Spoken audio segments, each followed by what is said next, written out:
to redeem the world. Let us now pray the 3 o'clock prayer. You died, Jesus, but the source of life flowed out for souls, and the ocean of mercy opened up for the whole world. O fountain of life, immeasurable divine mercy, cover the whole world and empty yourself out upon us. O blood and water, which flowed out from the heart of Jesus as a fountain of mercy for us, I trust in you. Holy God, Holy Mighty One, Holy Immortal One, have mercy on us and the whole world. Holy God, Holy Mighty One, Holy Immortal One, have mercy on us and the whole world. Holy God, Holy Mighty One, Holy Immortal One, have mercy on us and the whole world. Amen. Jesus, King of mercy, I trust in you.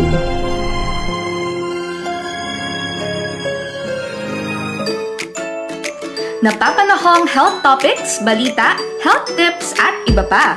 Tatalakayin sa chikahang pangkalusugan ng Department of Health Bicol Center for Health Development. Halina't makinig at umantabay. Alamin ang mga programa ng DOH sa ilalim ng 8-point action agenda. Chikahang Pangkalusugan! Hatid sa inyo ng Communications Management Unit. Chikahang Pangkalusugan! Mapapakinggan at mapapanood ng live tuwing Biyernes alas 3 hanggang alas 4 ng hapon sa DOH Bicol HD Facebook page, 89.1 Idol FM Legazpi, 105.5 Idol FM Naga City, at 88.9 Idol FM Daet. Chikahang Pangkalusugan! Tara na mga kachika! Ano ang radyo mo? Sa Bicol Idol!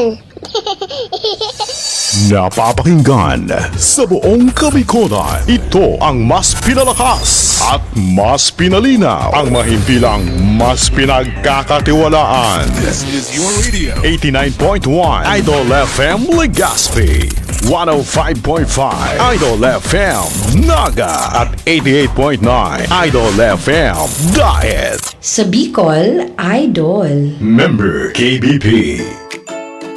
Napapanahong health topics, balita, health tips at iba pa. Tatalakayin sa chikahang pangkalusugan ng Department of Health Bicol Center for Health Development. Halina't makinig at umantabay. Alamin ang mga programa ng DOH sa ilalim ng 8-point action agenda. Chikahang Pangkalusugan! Hatid sa inyo ng Communications Management Unit. Chikahang Pangkalusugan! Mapapakinggan at mapapanood ng live tuwing Biyernes alas 3 hanggang alas 4 ng hapon sa DOH Bicol HD Facebook page, 89.1 Idol FM Legazpi, 105.5 Idol FM Naga City, at 88.9 Idol FM Daet. Chikahang Pangkalusugan! Tara na mga kachika!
At nagbabalik po ulit ang Chikahang Pangkalusugan. Ayan, makakasama niyo po ulit kami mula sa Department of Health, Bicol Center for Health Development dito sa programang maghahatid ng mga kaalaman sa larangan ng kalusugan. So hatid po sa inyo ito ng aming departamento na pinangungunahan ng aming Regional Director na si Dr. Rodolfo Antonio Albornoz at ng aming Assistant Regional Director at Communications Management Unit Head na si Dr. Rosa Maria Rempilio. Dahil ang life ay mas happy kung ikaw ay healthy. Ayan. So, antabayanan po kami tuwing Biyernes, alas 3 ng hapon, dito lamang sa Bicol Idol FM Legazpi, Idol FM Naga, at Idol FM Daet. Mapapanood din po tayo ng live sa ating official Facebook page ng DOH Bicol CHD. Ako po si Denise, ang inyong kachika mula sa DOH Bicol Communications Management Unit. Ayan. So, another day, another healthy topic ulit po tayo. So, ayan, last time, tinapik po natin ang ENBS or Expanded Newborn Screening. So, nakasama natin si Ma'am Twinkle mula sa ating regional office and then si Doc Marive din po mula sa BRH-MC. Now, panibagong topic po ulit tayo but it's the same. We want to inform everyone of the health services, not only of the department but for the whole Bicol region. Okay, so dumako muna po tayo sa Balitang DOH.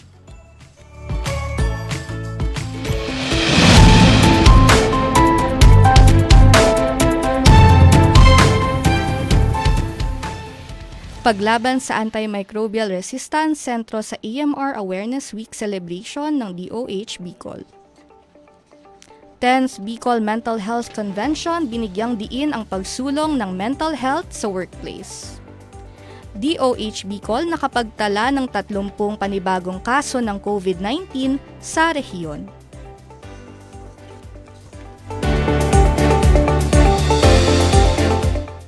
Narito ang mga detalye ng balita.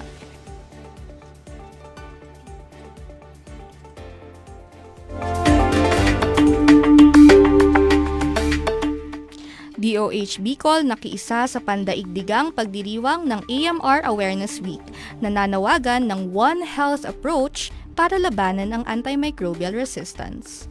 Bilang pagsunod sa pandaigdigang Antimicrobial Resistance Awareness Week, binigyang diin ng Department of Health Bicol Center for Health Development ang pangangailangan ng mas pinalakas na One Health approach upang labanan ang lumalaking banta ng mga impeksyon sa mga komunidad.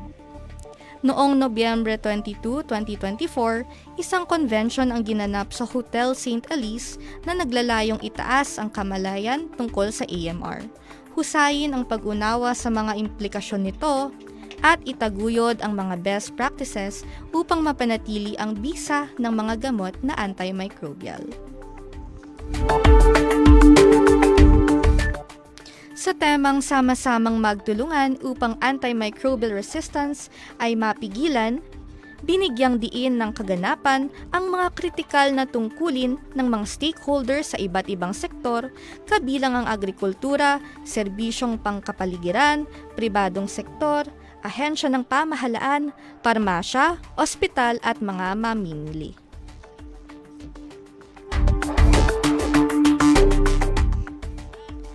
Para naman sa usapang mental health, isinagawa ang 10th Bicol Mental Health Convention at Fair noong November 21, 2024 sa Legazpi City Convention Center. Layunin nito na bigyang diin ang kahalagahan ng pag-implement ng mga mental health programs sa workplace. Ito ay nakasentro sa pang-anim na Health Action Agenda, ginhawa sa isip at damdamin. Ang aktibidad ay nakapokus sa temang It is time to prioritize mental health in the workplace.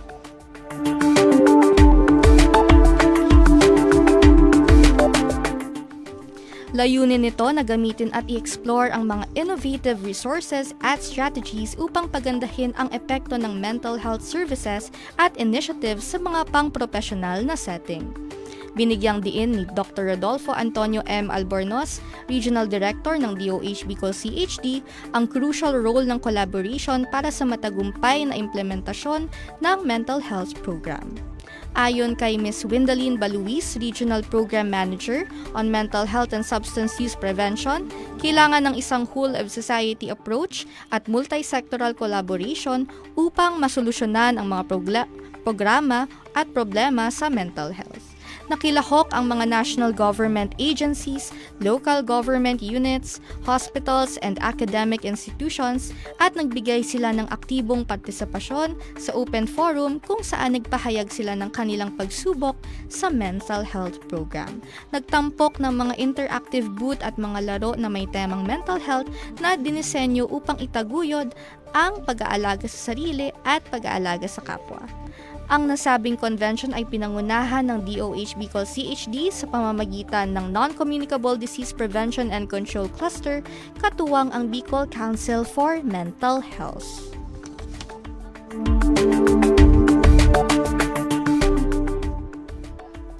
Sa usapang COVID-19 surveillance, nakapagtala ng 30 kaso ng COVID-19 ang Department of Health Bicol ayon sa COVID-19 Bulletin No. 2024-69 na inilabas noong November 25, 2024 o Morbidity Week 47. Ang mga panibagong kaso ay mula sa mga probinsya ng Albay, Camarines Norte at Camarines Sur.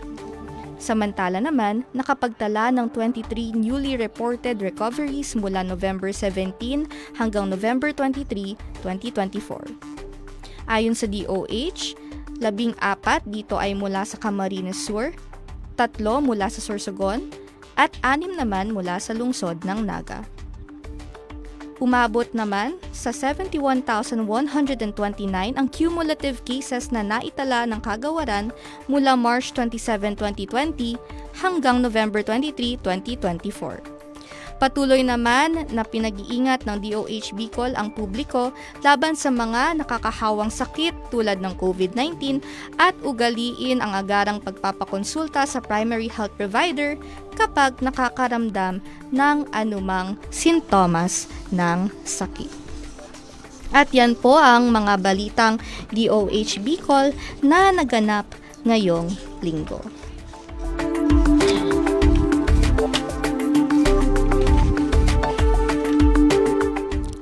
Time check muna po tayo. It is 3:15 in the afternoon. So, yan po, makalipas ang alas 3 ng hapon. So, dyan lamang po kayo. Magbabalik po ang aming programang Chikahang Pangkalusugan.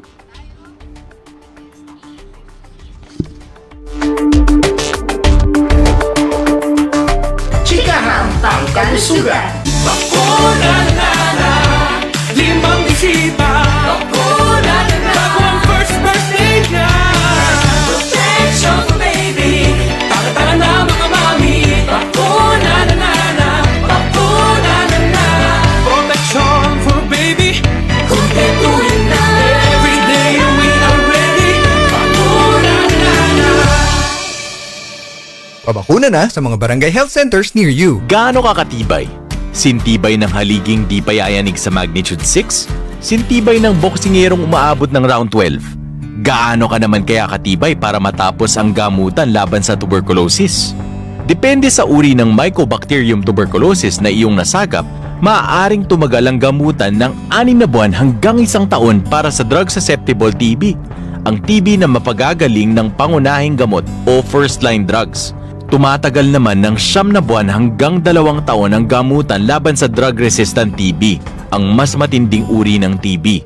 Ang TB ay nagagamot, pero dapat araw-araw mong iniinom ang iyong mga gamot sa takdang oras o ayon sa payo ng iyong doktor. Kung may maramdaman kang side effects tulad ng pagkahilo, pagsusuka o pangangati, ipaalam sa iyong treatment partner, nurse o doktor. Nalulunasan ng mga side effects na ito kaya huwag kang susuko, huwag kang bibitaw. Mapatutunayan mo sa iyong sarili at sa mga mahal mo sa buhay kung gaano ka nga katibay. Para TB-free, huwag magminti sa gamutan. Tibayan ang iyong dibdib.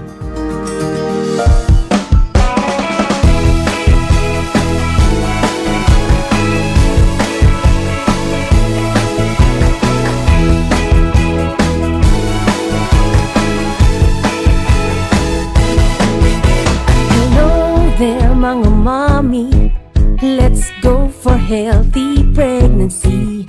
Tamang pagkain ng dapat para malusog kayo ni baby. Remember mga nanay, breastfeeding malaking bagay. Ito'y ipagpatuloy kahit na over 2 years old. Tamang nutrisyon, don't forget, yan ang tamang solusyon. I like it, Lucky One. Oh, oh, oh, yan ang tamang paraan. Tamang nutrisyon, don't forget, yan ang tamang solusyon. I like it, Lucky One. Oh, oh, oh, yan ang tamang paraan. Lucky 1000.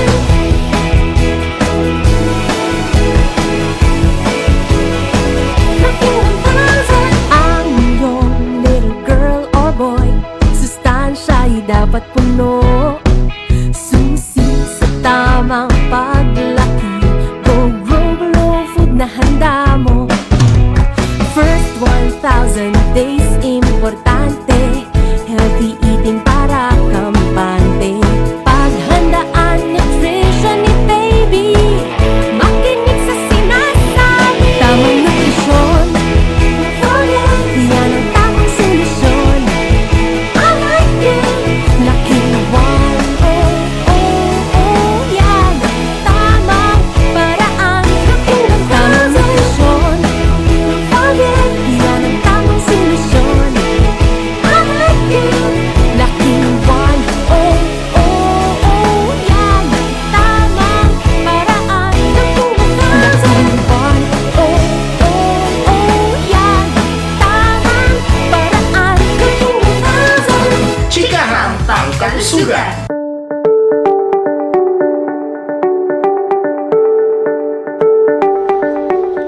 At nagbabalik po ang Chikahang Pangkalusugan. Ayan, so dumako na tayo sa ating main topic of the day, which is CKD. So ano nga ba ang CKD? Ang dami sigurong hindi nakakaalam ng meaning ng CKD. It's chronic kidney disease. Ayan, so to give us a little background on what CKD is, ang chronic kidney disease ay kabilang ngayon sa top 10 leading causes of death among Filipinos. So, ang data na ito po ay nakakaalarma dahil sa dalawang dahilan.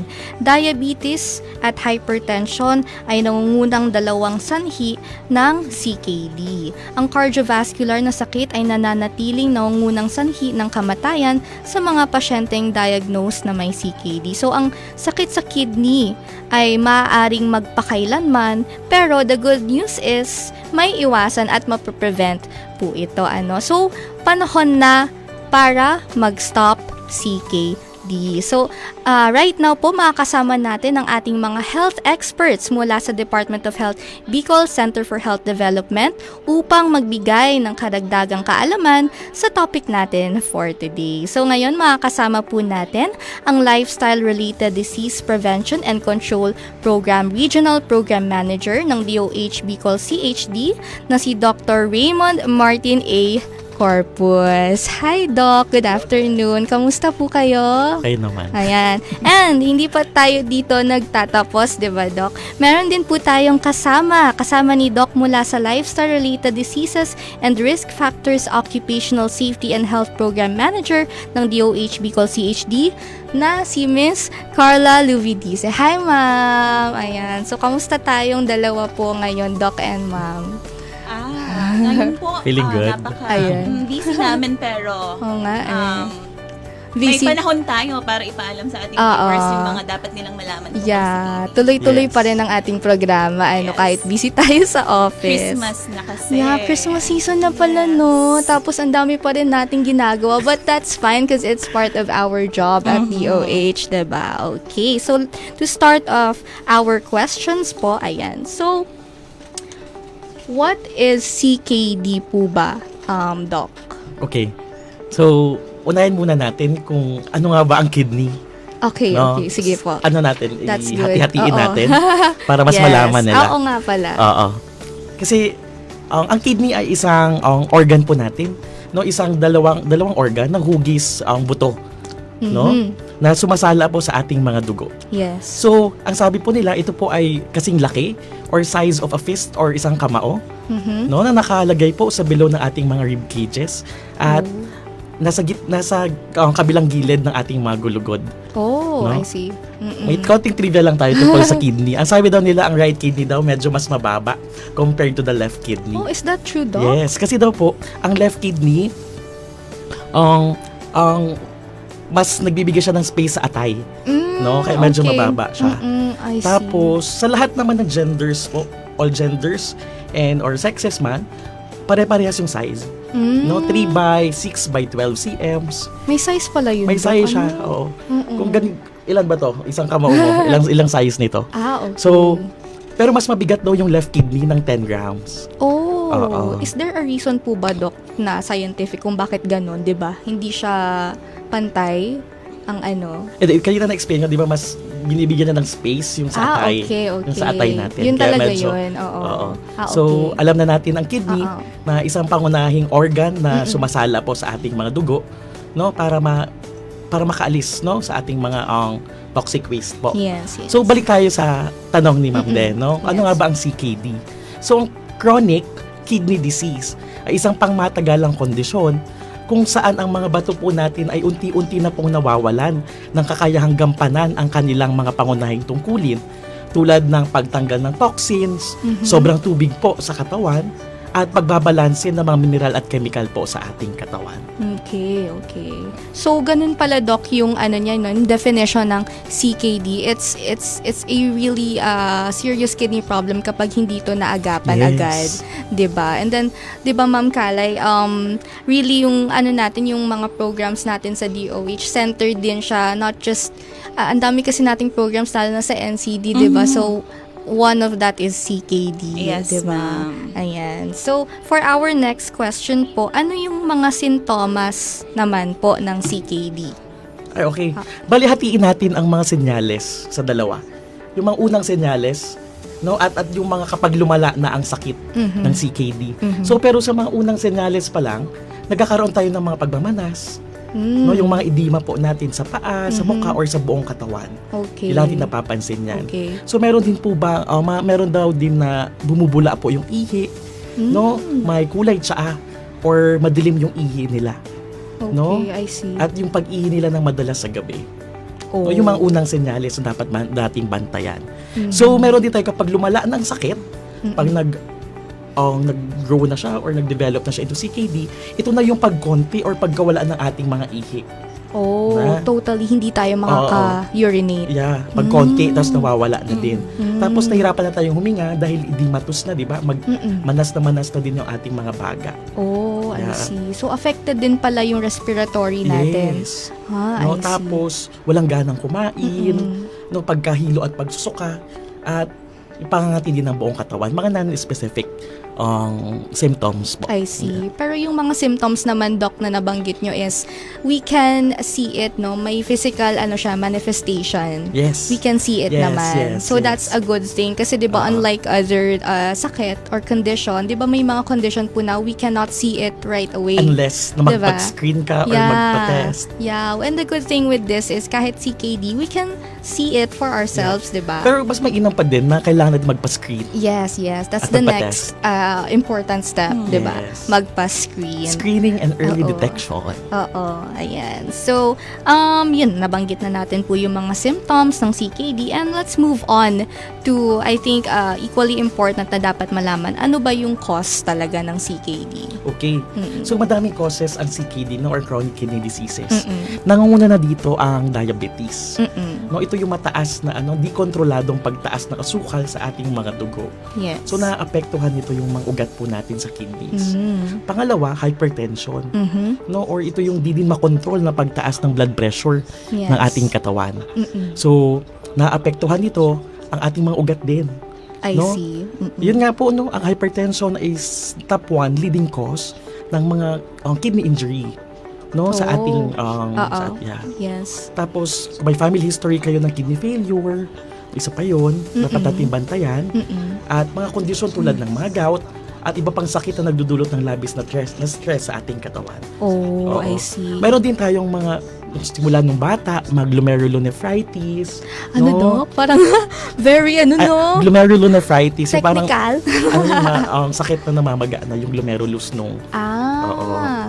Ano yung glomerul? Can I ask po? Ano po yun? Yung parang filtration siya na unit ng ating kidneys. Kasi si Doc tapos si Mom is, di ba Mom nurse kayo? So, Yes. ako hindi naman ako medical. So, Mas mabuti it's good to siya. know. Ano ba yun? Tas, Jargon. na-memorize nyo pa yun. Yun, So, ayun. mga ganun, no? Tapos mga polycystic kidney diseases, madaming cyst na mga sa kidney, at yung mga infection po or sakit natin sa bato, pwedeng mag-cause siya ng CKD. Okay po. So, yun, Doc, yung mga karaniwang causes Yes. ng CKD, diabetes, and Hypertension. hypertension. Okay. Okay, Doc. So, ayun. So, paano naman natin maiiwasan ito or yung prevention natin? Baka pwede po kayong mag-share nun. Yeah, okay. So, itong pinaka-importante sa lahat, dapat makinig po tayong mga tagapagpakinig, Yes. no? So, dahil meron tayong tinatawag na 8 golden rules for healthy kidneys. Ayan. No, ito din po ang isinusulong ng Kagawaran ng Kalusugan at ang Philippine Society of Nephrology. No, unang-una, mag-exercise po tayo. No, Okay. Number 1 yon, bali 8. So, una pa lang tayo. So, mag-exercise. Ang sabi sa pag-ehersisyo, dapat magkaroon tayo ng 150 minutes in a week. So, 150 minutes. Yeah, 30 minutes yan, no? Of moderate intensity aerobic exercise in a day. Oh. So, 30 minutes siya, katulad ng brisk walking. Any kind of exercise, di ba po? Any Gawaing kind. bahay, pwede. Gardening, paglilinis ng sahig. Basta exercise siya. Or dancing, no? Okay. Yes. Okay. Kasi hindi ako mahilig sa gawaing by char. Ala, yung mommy ko nakikinig. Anyway, di ba? Dramites. Oo, hindi. Very much better if yung mga heart-pumping activities. Yeah. Aerobic exercises oo, talaga. Yun. Yung Yes. cardio. Yeah, cardio. Diba? Yung Mga may activities. may pagpapawis at may pagtaas ng pulse rate Yeah. natin. Ay, para- wow. O gusto na mag-running, basketball, Oo or nga, biking, no? o Oo, swimming, pwede yun. Meron kaming stationary bike. Counted ba yun? Yung sa Pwede bahay? naman. Pwede yun, naman pwede po yun. yun. Okay. Kasi si Ma'am Kalay, nakakasabay ko to sa mga yung mga activities baga natin, Oo. Ma'am. Yung mga fun run, di ba? Kaya maganda na meron tayong ganun sa ating ahensya. Oo, we have that. And then, na-promote din natin yung healthy lifestyle. Mhm. Ayan. Okay, so, punta naman po tayo kay Ma'am Kalay. Ma'am Kalay, nabanggit natin yung importance of early screening, di ba? Dito sa CKD and other diseases sa kidney. So, kasabay po ba ito sa mga nasi-screen sa PhilPen? As a PhilPen. So, yung PhilPen natin, yung Philippine Package of Essential and Communicable Disease Prevention and Control na package na siniservice natin sa ating mga partner agencies and sa ating community, first lang po siya, first stage of screening. Kumbaga, dito lang po yung ating mga pag-BP, pag-kuha ng sugar, I see. and then yung ating urine test using the urine strips lang po. Pero yung ating mga confirmatory for the ating chronic kidney disease ay dapat sa ating mga laboratories at sa mga clinics natin siya gagawin or isasubmit natin yung sarili for the consultation sa mga doktor. Okay, sa facility na sa po siya facility mismo. na siya. Oh, I see. So, Oo. nire-refer po siya after ma-screen sa PhilPen. Yes. So, initial lang po sa atin, screening using I the see. urine strips. Oo, I see Para po. malaman natin yung mga levels ng mga chemicals na nai-excrete sa urine nila. Yun. I see. So, maganda pong program or activity yung PhilPen, ano? Yes, package na po siya. Package. Andun na lahat. Oo, andun from na lahat. BP, from sugar levels na kikita na po natin doon initially. And Initially. To confirm, we are referring them to the facilities, ating mga DOH partners na hospitals and sa RHUs. Ayan. So, ayan, take note po sa ating mga kailangan ma-visit ng mga health facility, for that confirmatory test, So, anyway, nakaantabay naman ay yung ating mga healthcare workers and then very naman sila sa pag-attend sa mga needs ng ating mga patients. Ayan. So, let's move on po to the next question. So, yung treatment po para sa mga pasyenteng na diagnosed with CKD. How is that? Di ba? Tapusin muna natin yung 8. Sige. Oo. Ay, pala, Doc. Oo, 8 golden. Oh my God, I'm so healthy habits. sorry. Yeah. Hindi pa pala natapos yun. Oo, meron pa tayong, una pa lang tayo, exercise pa lang. So, Oo. pangalawa, syempre, pagkain ng mga sustansyang pagkain. So, unang-una, alam naman natin na ang tamang diet ay susi sa ating pagpapanatili ng ating magandang kalusugan. So, ang pagkain ng sariwang prutas, gulay, no? At yung pagkain ng mga healthy foods para mapanatili ang ating timbang, no? Para makiiwas din tayo sa sakit ng diabetes, hypertension, yung mga causes ng CKD. No, importante din dito sa CKD, limitahin natin ang pagkain ng dami ng asin, no, sa ating mga pagkain. Ayon po sa pag-aaral, ang Filipino average salt consumption daw po is 11 grams. Pero ang recommendation lang ng World Health Organization is 5 grams of salt. So dito pa lang, tayo. so mataas talaga ang ating salt intake ng mga Pilipino. No, mahilig pa naman tayo talaga sa asin, sa mga salty foods, no? Mahilig tayo sa maalat eh. Lalong-lalo na pagpiestahan at mag-Christmas season na. So, mataas talaga yung level 5 natin. grams per day yan, Doc. 5 grams per day. Yun yung sa asin, sodium chloride. Okay. Iba naman yung sa sodium intake natin. Magkaiba kasi yung asin at sodium lamang. No, according to the American Heart Association, ang WHO and the CDC, meron lang tayong dapat na 2,300 milligrams of sodium per day. Per day. Yes. Tandaan po natin yan. So, Okay. pangalawa, I-visualize natin, Doc, ilan ba yung gaano ba yun kadami yung 2,300 na milligrams of salt. of salt? ilan kaya? 2.3 grams. Mga 1 Oo, teaspoon no? yun. Oo, ganon. Oo, 1 tablespoon, teaspoon lang po dapat consume. So, Natin. isang kutsarita lang Yes. dapat. Yes. Okay. Pero yung iba parang 2 kutsara, no? Yung mga Diba? matataas yung Oo nga panlasa. eh. Yes. Oh, yan, take So, note. pangalawa, no, kumain ng masustansyang pagkain. So, pangatlo naman, i-monitor natin ang ating mga blood pressure. No, kontrolin natin ito. Kasi high blood pressure nga, sabi ko kanina, is the most common cause of kidney damage. Yes. No, sunod ng diabetes at mga CVDs. No? So, anong gagawin natin dito? Magpa-monitor tayo ng ating mga BP at kumain din tayo ng tama. Ayun. Yung pang-apat, i-check po natin or i-monitor din ang ating mga blood sugar. No, kasi ang diabetes po ang number 1 cause ng chronic kidney disease at pag-dialysis po sa buong mundo. No? I see. So, ang mataas na blood sugar po ay nakakasira po talaga sa ating mga kidneys.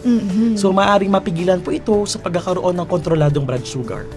No, kumain din po tayo ng mga less sugar. Bukod sa salt, dapat yung sugar Yes, bawasan. bawasan Ayan. po natin. Alam, yung mga sweet tooth natin dyan, bawasan natin yung sugar intake. Mahilig tayo sa chocolate. Sa mga matatamis, no? Oo. Yeah. Tapos pang-5, uminom po tayo ng wastong dami ng tubig. No? Mahalagang panatilihin natin ng na-hydrated po ang ating mga katawan. Yes. No, kasi ang dehydration ay nakakasama po at nakakasira po ng ating mga kidneys. Oo, yan. So, according po sa study din na isang Institute of Medicine, no, ang average healthy living adult po living in a temperate climate, kagaya ng Pilipinas, for men, kailangan lang po natin ng roughly 3 liters of water sa lalaki. So, that's the adequate intake. So, 13 cups of total beverages a day. So, 3 liters siya 3 per liters day. per day. In a temperate climate tulad ng Pilipinas. So, sa babae naman, kailangan ng 2.2 liters or 9 cups of total beverages a day. Oh, okay. Yun Iba ang yung cup sa glasses, Doc. Iba yung cups okay. sa glasses. Cup siya. Yes. Oo, Kaya may tinatawag tayo, di ba? Parang 8 ounces or drink 8 ounces of Yes. glasses of water a day. Oo, Ito yes. kasi yung sinasabi natin lagi. Wala talaga siyang hard evidence. Pero malapit siya no, sa 1.9 liter na sinasabi sa pag-aaral. No? okay. So, importante talaga alamin natin yung dami ng tubig na ating ini-intake. Yes. Lalong-lalo na kung tayo ay nag-gym or nag-exercise, ayan. mas needed natin na mas madaming water. Oo. Kung tayo, masyadong rigorous Yes. yung mga task natin, Oo. ayan. Depende yan sa pangangailangan ng ating katawan, di ba, Ma'am Kalay? Oo nga. Yes. So the more we, yung The energy. exercise. We exert Oo, energy. yun, exert. Yung nahanap kong word. Kailangan natin ng tubig. Yeah, kailangan natin ng water. Okay. So, pang-anim na tayo, no? So, wag manigarilyo. No? Yes. Kasi ang paninigarilyo ay nakataas ng blood pressure. Yes. Na pwedeng maka-apekto po sa ating mga kidneys. So, nagdudulot din po ito na ang paninigarilyo na sa mga ugat din po ng ating mga kidneys. No, naapektuhan yung blood flow din patungo, no? Sa okay. kidneys po natin. At isang risk factor din ang paninigarilyo sa pagkakaroon ng heart attack at stroke. Yes. Yes. So, Oo. huwag tayong manigarilyo. Yes. No? Ang dami yung natatamaan na ano, no? Yes, super Sakit. dami. Oo, yes. Kung baga, isa siya, no? Mm-mm. Number 7 naman, huwag abusuin yung mga gamot. Oh. Number 7 yan. No? Yung iba kasi mini-maintenance mefenamic acid, mini-maintenance yung mga pain medications po natin, yung mga painkillers. Ito po ay nakakasama. No, kung hindi naman po natin kailangang uminom, wag po tayong uminom. No? Kung kaya naman yung sakit natin, kung masakit, kung tolerable naman siya, kayanin natin. Kasi pangit po talaga sa kidneys ang mga painkillers. Pag nasobrahan po tayo, tulad ng ibuprofen. Oo. No? So, may Mahirap siya. side effects din po pala Yes, siya, sa Doc, yung kidneys. mga medicines, ano. Yes, lalo na yung mga supplements din na hindi purified. Yung mga ano Paano lang, kung mga pure? herbal. Yeah. Minsan, yung mga not therapeutically approved ng doctors or ng Yes. FDA. Okay. Yes. Kaya, ang importante po, maiging magpakonsulta po tayo sa ating mga doktor para sa tamang dosage at para sa tamang gamot na dapat nating inumin. Yes. Yes, Yung iba kasi, Diba? Doc, di ba, na-addict na sa relief na nabibigay ng ating Na paracetamol painkillers. and Oo, mga mefenamic something. Yes, mga painkillers dinidistribute Mga na gamot. painkillers. Oo. Kaya, nagkukusa na sila na Yes. magreseta sa sarili nila. And of course, over the counter na bibili yung iba dito. Kaya madali silang na-access yun. Oo. Yes. Kaya dapat reminded sila na it's not a good practice na gawing parang candy na lang ang ating Oo, mga no. painkillers Killers. and mga paracetamol. Kaya ugaliin po nating magpa-check up po no, Yes. sa ating mga doktor. Oo. Magpa-check up po tayo sa mga pinakamalapit na konsulta partners po natin. Ayan. Tumpak niyo, Doc. Pero grabe yun, no? It can lead to addiction din pala. Yes. Yung mga ganyang practices. So, it's better talaga to listen to our primary care providers. Yes. Yan. So number 8 naman, palagi tayo mag-monitor ng ating mga kidney functions.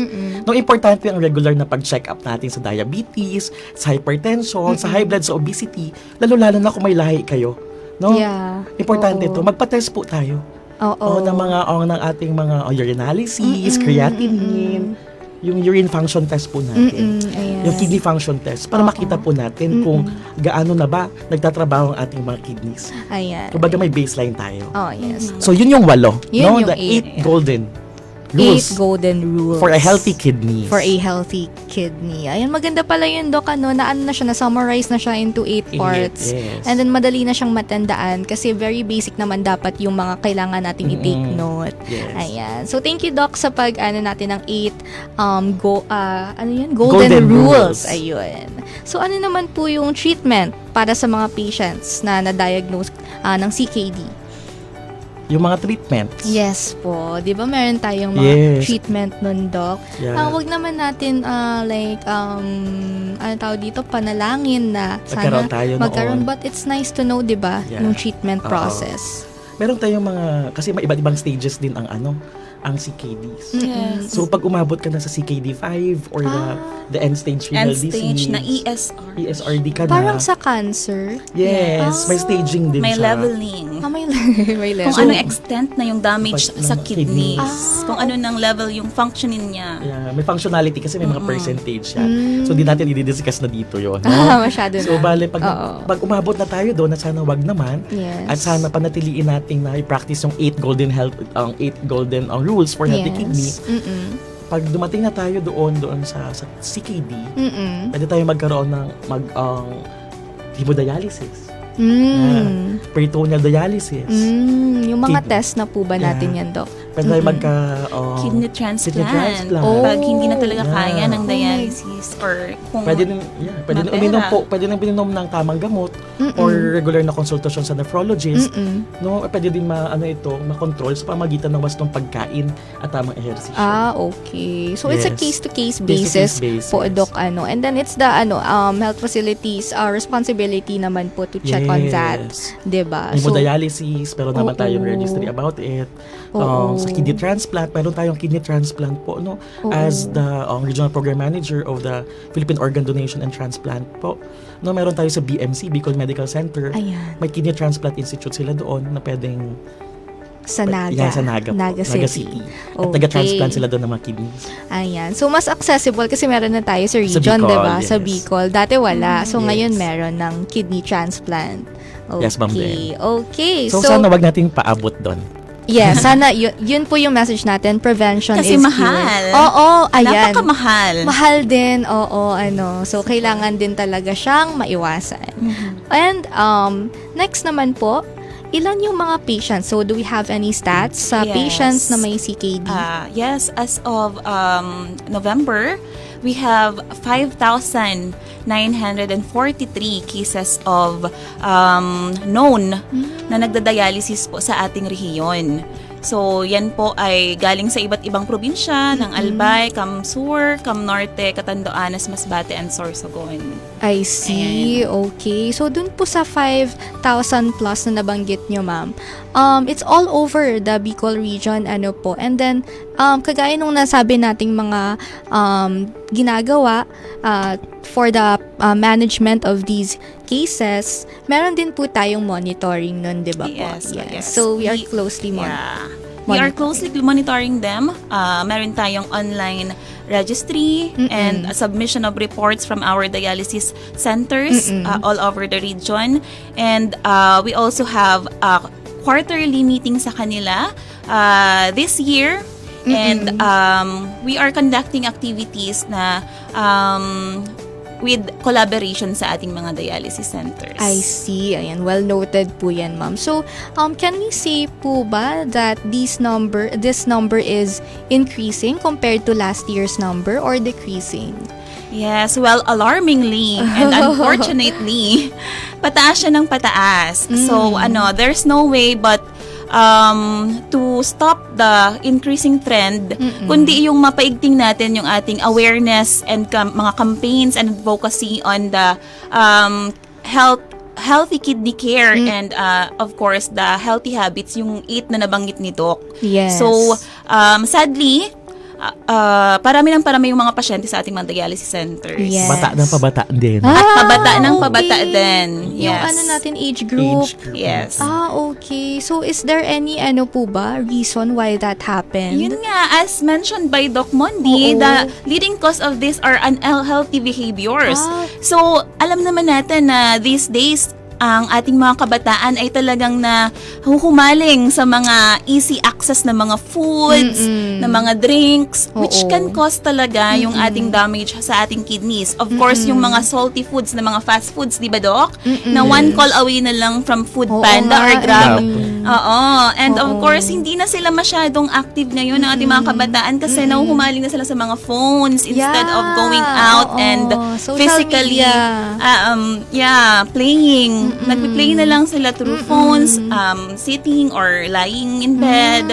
I see. Yun talaga. Kaya pabata ng pabata yung na. Galaw-galaw. Para hindi humana.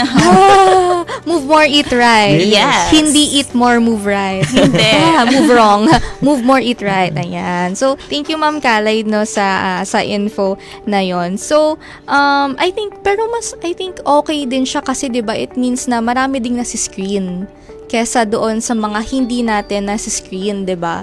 So, bukod doon, dapat prevention pa rin talaga dapat yung advocacy natin. Dahil, prevention, screening, and early detection. Yeah. So, let's not confuse it, no, with kailangan na lang nating baliwalain. So, it's just health education talaga and advocacy ng ating campaigns. Ayan. So, dumako na tayo sa next question. So, yung mga programs ng DOH Bicol na mention na natin kanina, are there any more that we need to mention? Yeah, so as we've said, we have activities. So ano ba yung mga activities na to? Yes. So it's an collaborative effort from our partner agencies and hospitals. So we have the BMC, of course, the program for the organ donation and for the kidneys.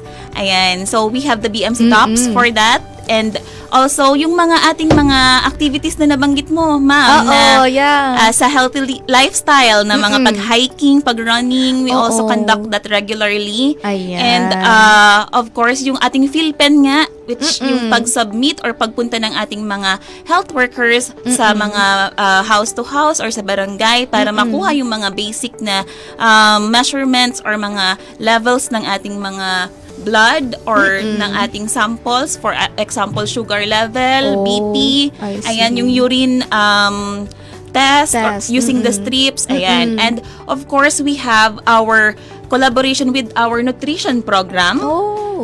Meron NNC. tayong, yung sa iodine. Sa iodine. And yung sa mga food, pinggang Pinoy, of course. Pinggang We are Pinoy. advocating that para din alam natin yung balanced diet for our health na dapat, di ba Doc, hindi masyadong marami ang walang, in short, lahat ng sobra ay nakakasama. At bawal. At meron pa isa, ma'am, lahat ng masarap, pwedeng bawal na ngayon. Ayan. But then, dapat, naman, In moderation. In moderation. Hindi lang sa alak pala yung in moderation. Yes. Sa lahat ng bagay. Yes, ng bagay. portion control.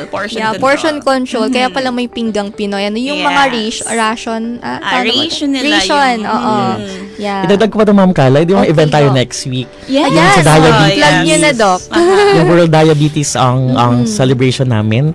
So, alam po natin na ang diabetes ay isa sa Leading cause. cause ng CKD. So, in-invite din namin ng mga dialysis centers po natin Yan. para mag-attend po sa event na to. Ayan. Very yan, Doc. Looking forward tayo dyan sa activity December natin. 4. Oo, kasi it's a whole of society and whole of government approach. Yes, of course. Okay, so speaking of whole of government approach, sino po ang mga partners, long-time partners natin sa health dito sa ating CKD program? Yeah, so na-mention na natin kanina yung ating mga DOH hospitals. Yes. And pinapangunahan ng BMC for the TOPS, for the PODTP, organ donation and prevention. Transplantation. And we also have, of course, the other the BRHMC and the BRG HGMC. And aside from that, meron tayong Philippine Association of Kidney, yung Philippine Society of Nephrology. Yun po. Yung national siya. Opo. Yan. Yes. Na tumutulong din sa atin na magpalaganap ng mga lectures and campaigns on kidney care. Yes. And, I-shout out natin na Philippine Society of Nephrology yes. Bicol Pwede kayo Chapter. mag-shout out. Yeah. And, Very, yes. Yeah. Meron din tayong mga association on diabetes. So, as mentioned ni Doc, magkaka-integrate lang yan kasi leading cause nga siya ng kidney. And di ba, Doc, ang ating speaker for our One of the speakers. Yes. One of the speakers For natin. the nephrologist upcoming din. event. Nephrologist, yeah. Okay. So, So, we national pa po yun. Focus kami Focus, sa diba? CKD. Sa CKD, As, oo. Yes. one of the, pwedeng maging result ng diabetes mellitus. I see. Yes. Yan. So, yun po yung mga katulong natin, ma'am, sa ating kidney program. Ayan. Dami pala nating partners, po. Yes. And then, talagang working together for a long time. Eh, wala din kalimutan yung mga ginagawa Alin ng ba mga to? sa community natin. Yes. Sa mga rural health units. Mga on the ground, grassroots Yes. level. Grassroots level na Mga centers. tinutulungan Oo din nga. ang kagawaran ng kalusugan Yes, upang yes. palaganapin ang magandang balita tungkol dito. No, maraming Ayan. salamat sa inyo. Yan, sa ating mga LGU and ating mga RHUs. healthcare worker. Yes, yes. They are our partners on the ground, sa community level. Ayan. So, I think to wrap this up, kasi we are about to end our program. Sadly, we have a lot to talk about pa sana. Ang bilis lang eh. Oo nga, ang bilis nga, Doc and Ma'am So, take-home message. I think bago tayo mag-take home message, meron pa pala tayong myth or fact segment. So, quick, lang tayo, basagin natin kung ano ba talaga yung mga myth and fact. So, quick lang po tayo, So, number 1, wala raw pong lunas ang CKD. Di ba, na-mention na Yes. natin? So, totoo wala. It's a fact. It's a fact. Yeah. So, Oo. it's a Wala fact. talaga siya. Wala talaga. But it's preventable. It's Yes. preventable Oo. and it's manageable. Yan. Kumbaga, makakapang-function ka pa ng natural or regular na tao kapag Oh, na-manage mo ng maaga at yes. ng mabuti yung sakit na CKD. Oo. So, And, still, function. Pag nakita mo yung tao, hindi mo malalaman na, he is ganyan Yeah. pala siya. Oo. Kasi feeling nila pag na-transplant ka, parang it's a cure. Oh. Yeah, pero hindi. Kasi marami ka pa din iinumin eh. Oo. Mga gamot, Oo. no? Para maiwasan yung rejection And- mo, Oo, at iba pang complications. And pwedeng bumalik yung ibang damage kapag hindi mo naalagaan ng maayos yung transplant na Yes. kidney. Okay. Right. Transplantation can treat advanced kidney diseases. So, you know. I see. Okay po. So, wag na nating i-wish na dumating sa stage Yes. na kailangan natin yun. Okay. So, next myth or fact, ang edema ay present sa lahat ng pasyente na may kidney failure. Is that a myth or a fact? Depende. Medyo Depende siya. It's parang Case it's to case. Case-to-case basis, and it's a myth. Though commonly, edema is seen on our patients, yung mga nasa stage 1, starting stage 1. Kasi yung mga early stage na mga like, hindi pa siya malala, hindi pa ganun kagrabe yung damage, wala pa Yes. namang edema makikita. Pero most commonly sa stage 1, magsisimula na siya makita yung okay. ating pamamaga or pamamanas ng iba't ibang bahagi ng katawan. Mostly on the lower part ng extremities, sa mga legs. Sa mga legs. Or sa mga arms Oo. natin. Pagsa-start siya. Pag-start. So, it's a myth kasi hindi naman lahat. Hindi naman Hindi lahat. naman lahat. Okay. So, number 3, kidney failure can occur if one kidney fails. Myth or fact? Myth at myth to. Kasi Myth. pwede ka naman, ang katawan naman ng tao ay nabubuhay kahit pa isang kidney. Yes. Kasi yung transplant nga, di ba? So, Kasi magiging function pa din pero hindi na tulad ng dati. Diba? okay. Oo. Not as functional as before, but Kasi ang kidney failure kasi sinabi natin yan. Pag ang dalawang ang parehong bato mo ay hindi na gumagana ng maayos. ng maayos. yes. Okay. So, Yes. ganon. Oo. So, it's a Myth. Okay. So, dalawa na lang po ito. Nakakadulot daw ng back pain ang kidney problems. Siguro i-rephrase natin yung sentence. So, ang nakakadulot ng pains are the infections, yung pamamaga, and yung ating mga side effects or Okay. ng ating kidney failure. Not Necessarily yung mismong disease. Parang mali lang yung construction ng niya. Okay. Yun ang iniisip niya. And ng yung thought. yung back pains kasi parang nagra-radiate lang, 'di ba, Doc? Hindi Yes. naman Iba-iba kasi ng Iba-ibang, reason ng back pains. Pwede muscular, pwede siya sa kidneys, okay, parang- no? Pwede may trauma. Parang kumbaga byproduct lang siya. Ganon. Tapos, okay. yung location kasi ng kidney natin is medyo nasa Posterior, nasa likod. Kaya ganun. grabe. Tama si Ma'am Kalay, namamaga. Namamaga Oo, siya. namamaga yung balat ng kidneys. Kaya nararamdaman natin yung pananakit din. Kasi ako na yung may back pain, Doc. Bata pa ako. Baka iba yan. Ibang back Baka pain ibang na back to. pain. Baka pasan mo ang digdig. Baka matigas lang yung chair ko. Anyway, okay. So, that's a Yeah. myth. Somehow myth. myth, Somehow. no? Kasi nga, ang dulot nito is yung mga infections talaga. Tulad ng And yung- UTI. Yeah. Okay. Okay. So, next question and the last question or myth or fact. Kidney transplant will cure CKD. Yan, i-reiterate natin kanina. No? So sabi nila, a kidney transplant is often the treatment of choice for kidney failure compared with a lifetime on dialysis. Dahil though, compared on dialysis, kidney transplant is associated with better quality of life. Okay. No? So, sabi nga natin kanina na ang kidney transplantation can treat advanced kidney diseases and kidney failure, but the surgery isn't a cure. Yeah. Okay. So, Yes. thank you ulit, Doc, for that reiteration, Okay. So, it's really a case-to-case basis. Okay. So, yan po ang ating mga myth or fact. And I hope po na marami kayong natutunan sa ating episode for today. Quick, short message na lang po from each of you, Doc. Mauna po tayo sa inyo. Sige, lagi ko itong sinasabi. No, lagi natin tandaan yung 8 golden rules ng healthy Yes. kidneys. Oo. No? Ito yung ulitin natin ulit, no? Mag-exercise tayo, kumain ng masustansyang pagkain, pangalawa. Pangatlo, check po natin ang ating mga blood pressure. Yes. Pang-apat, i-monitor po natin ang ating mga blood sugar. Yes. Number 5, uminom po tayo ng tamang dami ng tubig.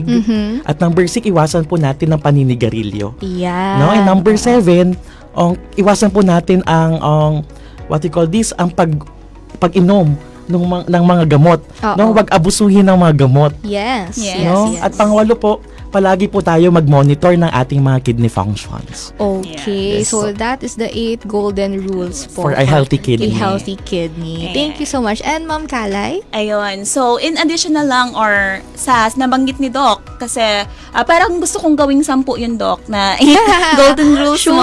Sure. Okay. So, another thing na dapat nating tandaan is na nakakaligtaan na source din ito ng mga iba't ibang klase ng sakit, ang stress. Yes. Manage stress dahil stress can give or make your imbalance sa ating mga hormones. So, pag mayroon tayong imbalance, magkakaroon din tayong imbalance syempre sa pag-control ng ating glucose, yung body natin hindi siya magpo-function ng maayos. So, manage stress, gumawa ng mga activities para maiwasan ang mga stress sa buhay. Yan, mag-shopping, mag-day off. Ayan, mag-day off tayo. Kasi magka-Christmas na. Yes. And of course, have a plenty or ample time to sleep. At least 8 hours of sleep, diba? Yes, Palagi natin oo naririnig. nga, oo. So, those are the things na pwedeng magawa para makontrol or manage ang ating stress. Yes. And another thing, dagdag lang to doon sa smoking. Kasi kapartner to palagi ang pag-inom ng alak. Yes. Yes, So, we oo nga. have to control or mas maganda is to avoid alcoholic beverages. Kung Okay. pwede lang naman. We can consume, pero dapat talaga meron tayong control and of course moderately and occasionally lang.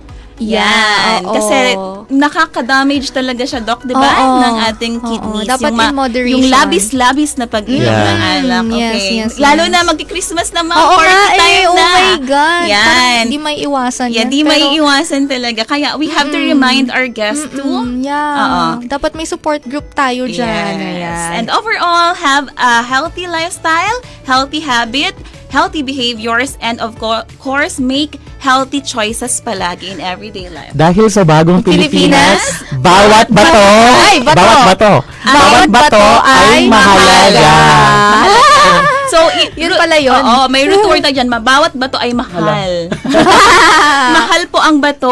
Yes. Ang kidney. So, iwasan na natin yan. Yung pagpa-transplant. Yeah. Mahal magkasakit. Oo Mahal nga. magkasakit. Yeah. Okay, so yan. Thank you so much po to our Lifestyle-Related Diseases Prevention and Control Program Regional Program Manager, Dr. Raymond Martin Corpus, and to our Lifestyle-Related Diseases and Risk Factors Occupational Safety and Health Program Manager, Miss Carla Luvidice, for being our resource speakers and guests for today's Chikahan. Yay! Thank you. Okay, let's stop CKD. Yes, let's prevent Okay, yeah. CKD from happening. Yes. So, dito po nagtatapos ang ating 10th episode ng Chikang Pangkalusugan. Ako po si Denise at sa Chikang Pangkalusugan, lagi namin paalala sa inyo na makialam, makisama, iwasan ang sakit, palakasin ang resistensya, magandang tanghali po sa lahat.